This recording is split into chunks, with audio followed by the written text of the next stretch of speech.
Good morning students. Now we are going to start our new chapter. Civics का first chapter मैंने इस बार लिया है इक्वालिटी। ओन इक्वालिटी आपकी बुक में जो नेम दिया गया on equality. What is the meaning of equality?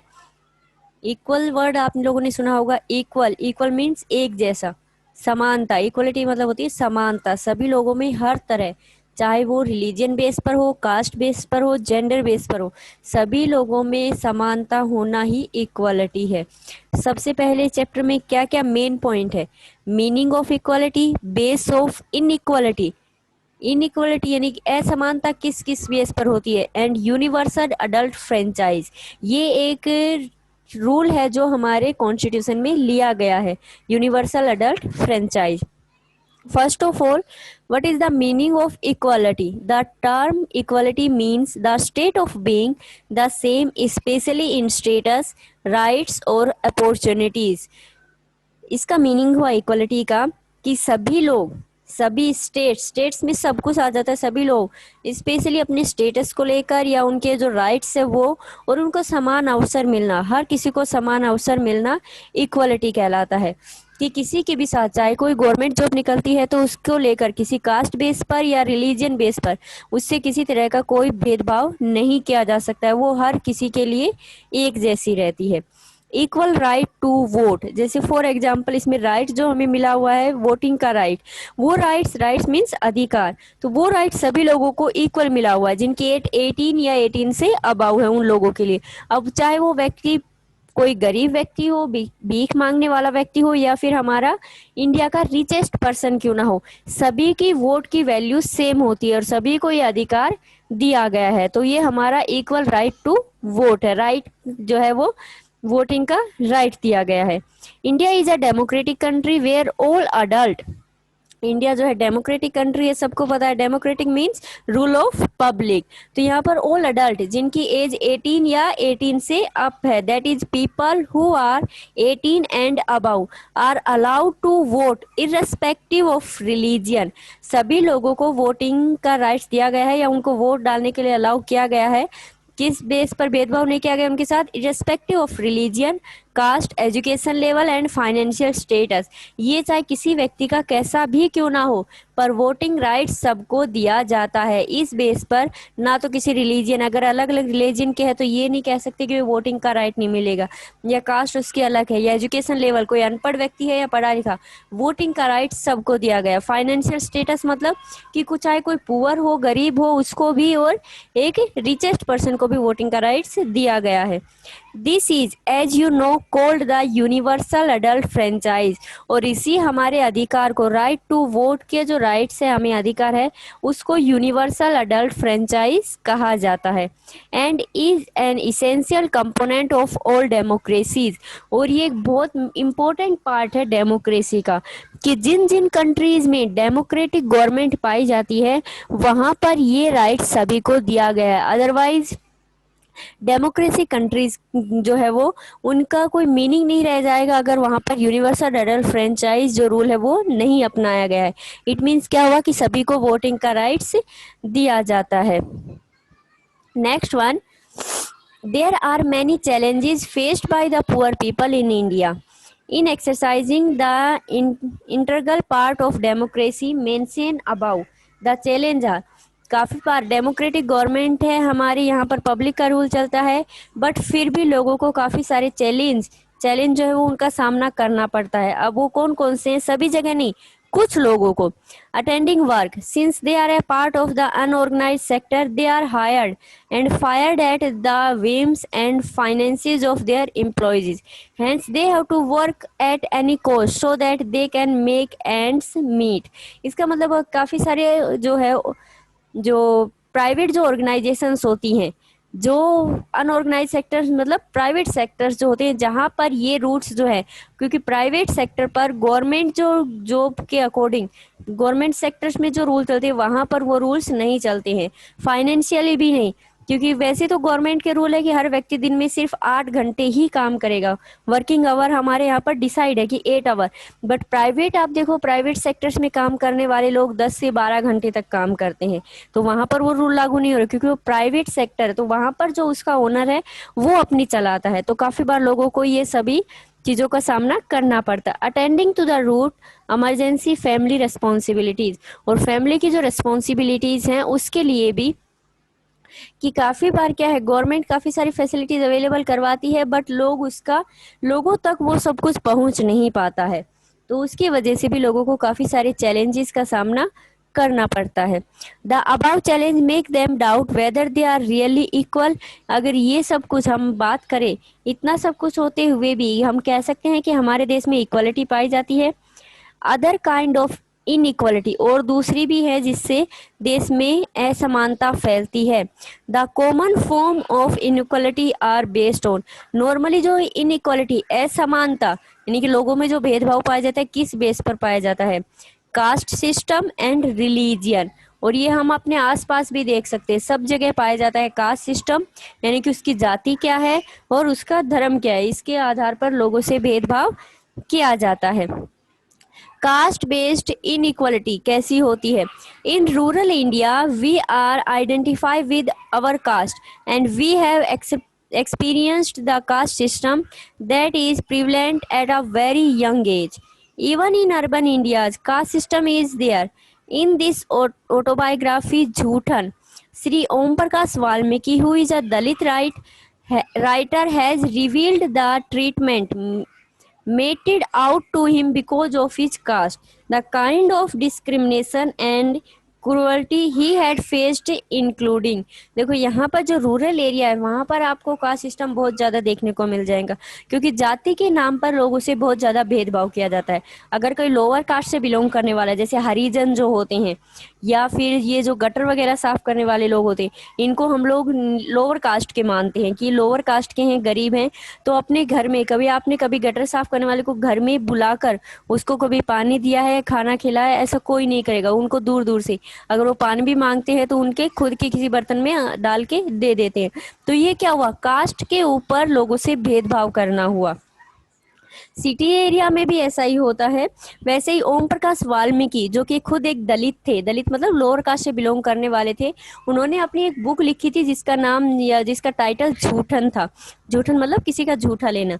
तो वैसे उसने उनकी जो उस टाइम पर जो कंडीशन थी कि वो लोअर कास्ट से बिलोंग करने वाले थे, वो पढ़ना लिखना चाहते थे, पर जब वो स्कूल में जाते थे तो उनको और बच्चों के साथ नहीं बैठाया जाता था, उनको अलग से दरवाजे, जो क्लासरूम होता था उसके दरवाजे के पास नीचे बैठाया जाता था, जबकि बाकी बच्चों को बेंचेस के ऊपर बैठाया जाता था। वो फिर पूरे दिन पढ़ाई करने के बाद पूरे दिन वो स्कूल की सफाई करते थे, और जहाँ पर सभी बच्चे पानी पीते थे, जो टंकी जो बनाई थी पानी की, वहाँ पर वो पानी भी नहीं पी सकते थे। यानी कि एक तरह से उनको बिल्कुल अलग से रखा हुआ था, फिर भी वो पढ़ना चाहते थे, इसलिए वो स्कूल में ये सब पूरा स्कूल का साफ सफाई का काम भी करते, बाकी और कुछ काम होता स्कूल में वो भी करते, इतना भेदभाव भी वो सहन करते, फिर भी वो पढ़ना चाहते थे। और ये भेदभाव का सबसे बड़ा एग्जाम्पल है। बीइंग बीटन इन स्कूल, उनको स्कूल में पीटा जाता था। Made to sit on the floor, उनको नीचे फर्श पर बैठाया जाता था। Whereas his classmate were sitting on a mat, जबकि उनके जो क्लासमेट थे वो मैट के ऊपर बैठते थे। Being force to sweep the school and playground, और उनसे पूरे स्कूल और प्ले ग्राउंड को साफ करवाया जाता था।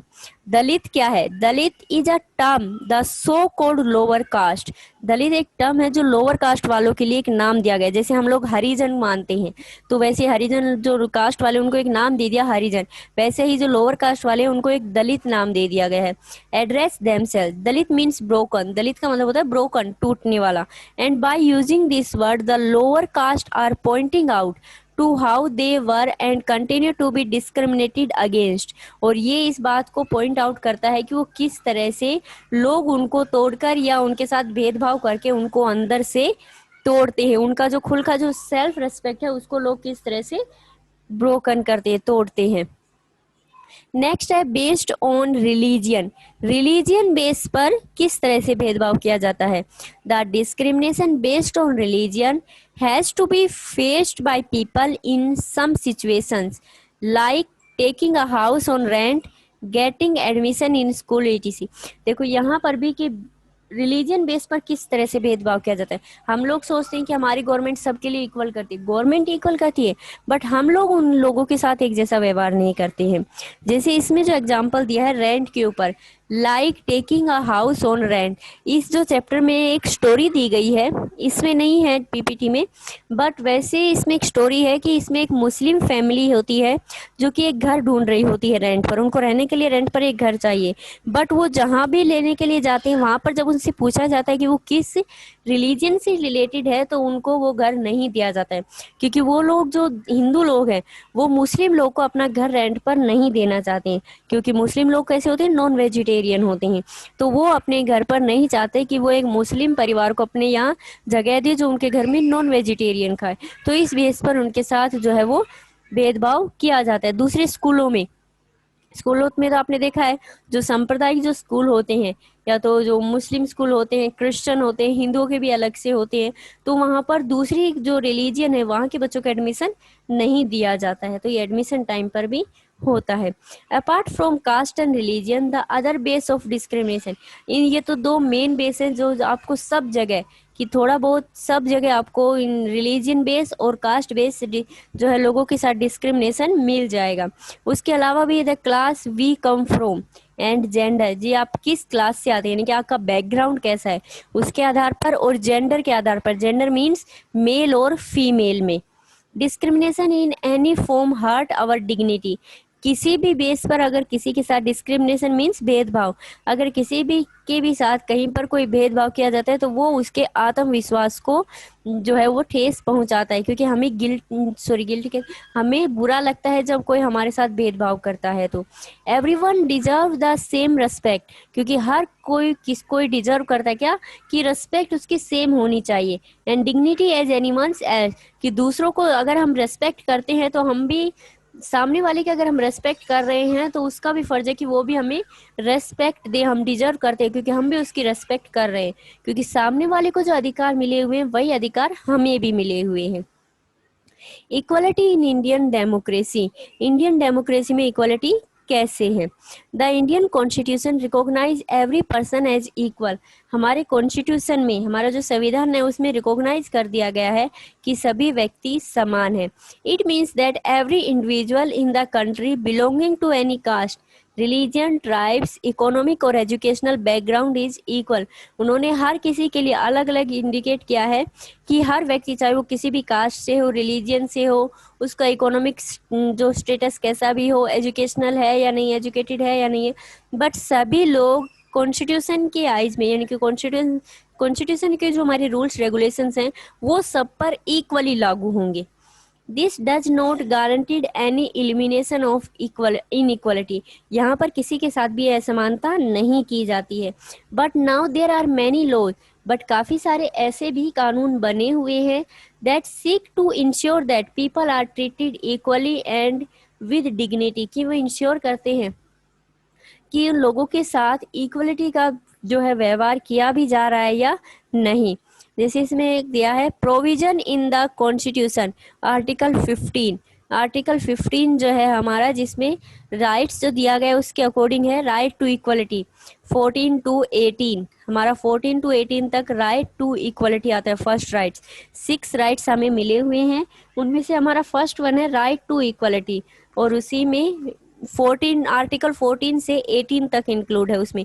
तो यहाँ पर आर्टिकल 15 दिया गया है, regarding equality the following are the provision in the constitution, equality before law, कानून के सामने समानता, every person right from the president of the country to a daily wages has to obey the same law, हर व्यक्ति जो जो country का एक प्रेसिडेंट से लेकर डेली वेगर जो है, यानी कि डेली वर्क करने वाला है, डेली काम पर जाने वाला व्यक्ति, सभी को एक जैसे ही राइट्स मिले हुए हैं, चाहे वो प्रेसिडेंट हो या चाहे कोई भिखारी हो, सबके लिए कानून एक समान है।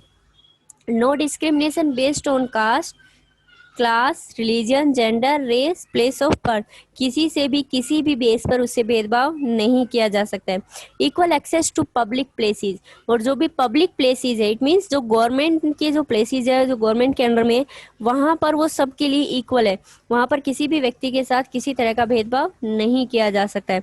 All people have equal right on public places and amenities like playground, market, shop, road, जो भी गवर्नमेंट ने जो बनाए हुए हैं, मार्केट बनाई है, शॉप बनाई है, रोड बनाई है, प्लेग्राउंड है, जिनकी कोई गवर्नमेंट प्लेग्राउंड है, किसी का नहीं, सरकारी जो जमीन है उस पर अगर कोई प्लेग्राउंड बना हुआ है तो सभी इक्वल है। वहाँ पर कोई व्यक्ति ये नहीं कह सकता कि हम यहाँ हिंदू ही खेलेंगे या हम लोग अपर कास्ट के लोग खेलेंगे, नहीं, वो सबके लिए इक्वल है, वहाँ पर सभी लोग आकर खेल सकते हैं। अबोलिशन ऑफ अनटचेबिलिटी, अबोलिशन मतलब अनटचेबिलिटी मीन्स जो छुआछूत जो मानी जाती है कि लोगों को छूना नहीं चाहिए, कि लोअर कास्ट के लोगों को अछूत माना जाता था, कि एंशियंट टाइम में उन लोगों को अछूत माना जाता था, उनको टच नहीं किया जाता था, तो इस प्रथा को भी खत्म किया गया। The government has tried to implement the concept of equality that is guaranteed in the constitution through, ये सब कुछ गवर्नमेंट जो करती है, इम्प्लीमेंट करती है, तो उसके लिए गवर्नमेंट कुछ जो है पॉइंट आउट करती है कि वो कुछ गारंटीज देती है लोगों को कि वो अपने राइट्स को बनाए रखे, कि उनको राइट्स किस तरह से मिलेंगे। There are several laws in India that protect every person right to be treated as equal, काफ़ी सारे ऐसे कानून बनाए गए हैं जो ये डिसाइड करते हैं कि उनको इक्वली ट्रीट किया जाए, कि उनके साथ कहीं पर किसी तरह का कोई भेदभाव ना किया जाए। Government scheme and programme, government काफ़ी सारे स्कीम और प्रोग्राम बनाती है जिससे कि लोगों को भेदभाव ना किया जाए। Many of this scheme and programme help the disadvantage section of the society. These offer greater opportunities to the previously discriminated section of the society for their growth and development, कि काफ़ी सारी सोसाइटी जो है वो लोगों के development के लिए, उनको ऊपर उठने के लिए उनके अवसर अवेलेबल करवाती है कि किसी तरह लोगों को भेदभाव का सामना ना करना पड़े। गरीब लोगों की मदद की जाती है ताकि वो भी उठकर सामने आ सके, उनको भी उन लोगों के साथ मिलकर जो है वो काम करने का मौका मिले।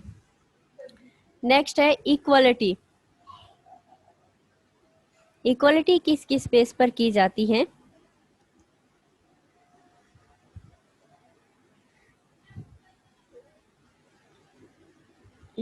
मिड डे मील स्कीम, यहाँ पर देखो इक्वलिटी के लिए मैं आप लोगों को ये स्कीम बता दी, गवर्नमेंट की तरफ से जो स्कीम लागू की गई है वो है ये mid day meal scheme, international scenario of inequality and civil rights movement. ये गवर्नमेंट की तरफ से इक्वलिटी यानी कि समानता लाने के लिए कुछ स्कीम बनाई गई है। Mid day meal scheme, one of the important scheme that the government has introduced is the midday meal scheme. In this scheme, all children in all government elementary school are provided with cooked lunch. Tamil Nadu was the first state to start this scheme in 2001, and later all state government began this on the instructions on the of the Supreme Court. Mid day meal scheme में क्या होता है कि बच्चों को जो दोपहर का जो लंच होता है वो स्कूल में ही दिया जाता है, जिससे क्या हो कि सभी बच्चे वहाँ पर पढ़ने के लिए आ सके।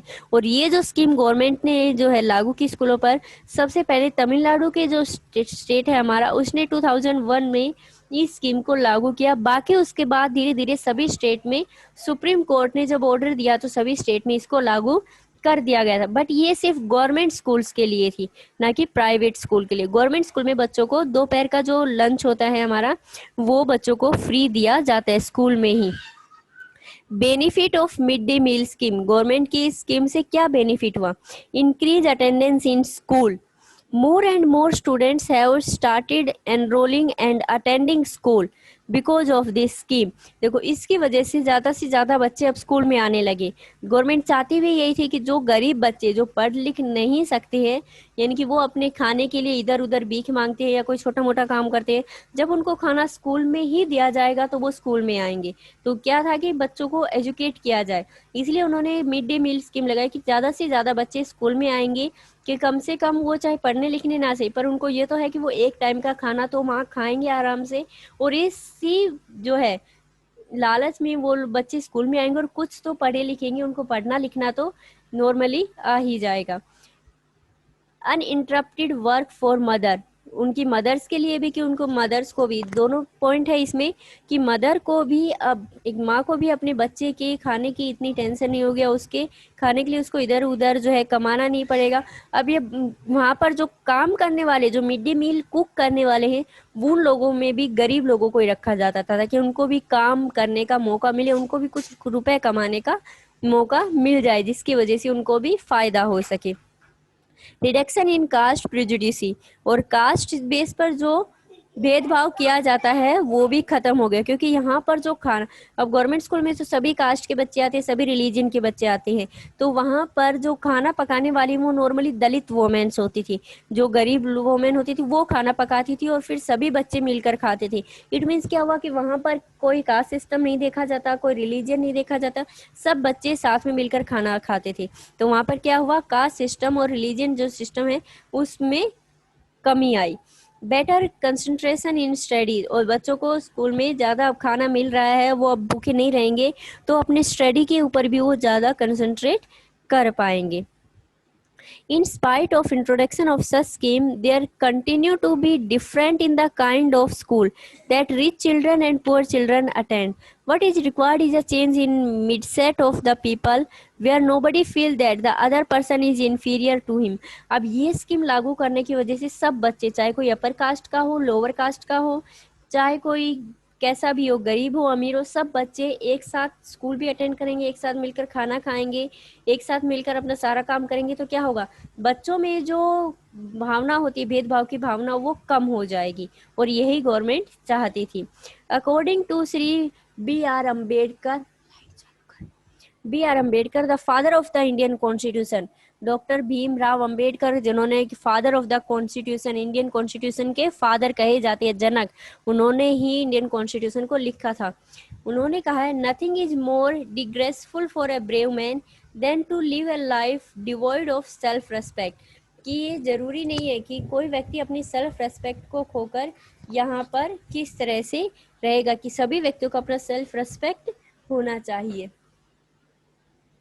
International scenario on equality. India is not the only country where there is a struggle for equality. There are many other democracies in the world where equality continue to be key issues around which many communities struggle. काफ़ी सारी, India ही एक ऐसी country नहीं है जहाँ पर equality के लिए स्ट्रगल किया गया, बट और भी काफ़ी सारी कंट्रीज हैं जहाँ पर स्ट्रगल किया गया इक्वालिटी के लिए, लोगों में इक्वालिटी लाने के लिए, जो है लोग गवर्नमेंट के खिलाफ या वहाँ पर जो भी शासन था उसके खिलाफ लोगों को उठना पड़ा था। For example, United State of America continue to describe their life as largely unequal, the ancestor of African American.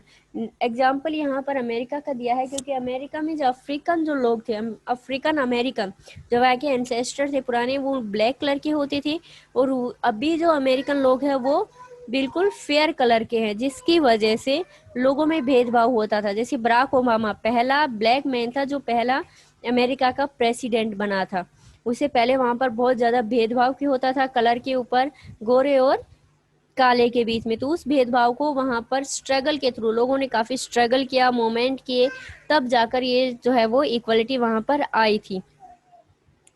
Next one, the civil right movement. Rosa Parks was an African American. Her refusal to offer her seat in the bus to a white man on 1 December 1955 started a hook against the unequal treatment meted out of the African American. This movement was later called the Civil Rights Movement.